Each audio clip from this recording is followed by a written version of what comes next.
Sa araw na ito ay pag-uusapan natin ang muling pangharas ng China Coast Guard sa Philippine Coast Guard vessels na nagsagawa ng rotation and resupply mission sa Ayungin Shoal kahapon. Ngunit bago ang lahat ay kung bago ka pa lang sa ating channel ay mag-subscribe ka na at i-click mo na rin ang notification bell para lagi kang updated sa mga kaganapan at modernong kagamitan na ating pag-uusapan.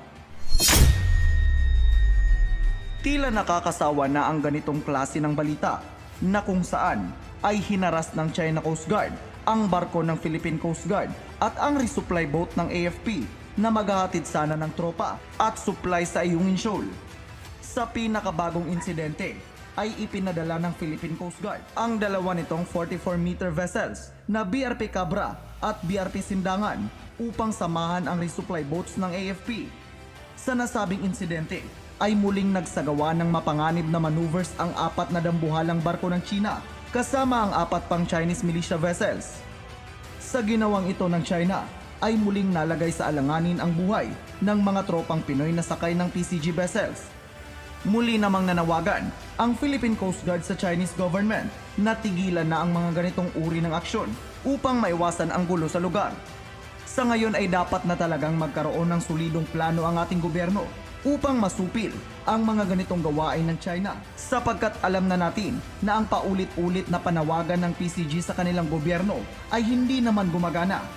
Sa kabila nito ay naging matagumpay naman daw umano ang resupply mission ng Philippine Coast Guard sa tropang nakadestino sa BRP Sierra Madre.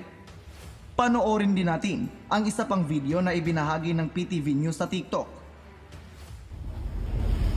Napakalaking ship ng Chinese Coast Guard, kanyang bow number 5305. Kanina, pinahabol lang tayo.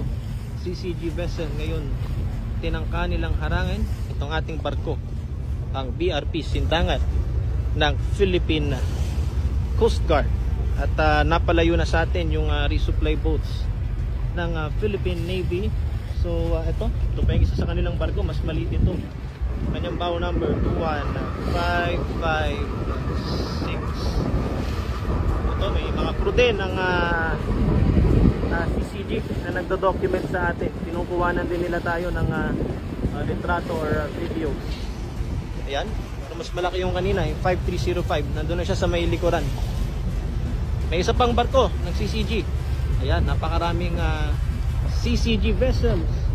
Habang tayo ay patungo ng Ayungin Shoal, ito na, pinaka-close encounter natin sa Chinese Coast Guard. Napakadikit, napakalapit nila sa atin na magsasagawa lang sana ng resupply mission ang PCG at Philippine Navy para maghatid ng mga kinakailangang supplies sa ating mga tropa sa BRP Sierra Madre na nakaistasyon sa Ayungin Shoal. So I think mag-iisang oras ng ganito yung sitwasyon, habulan hanggang sa umabot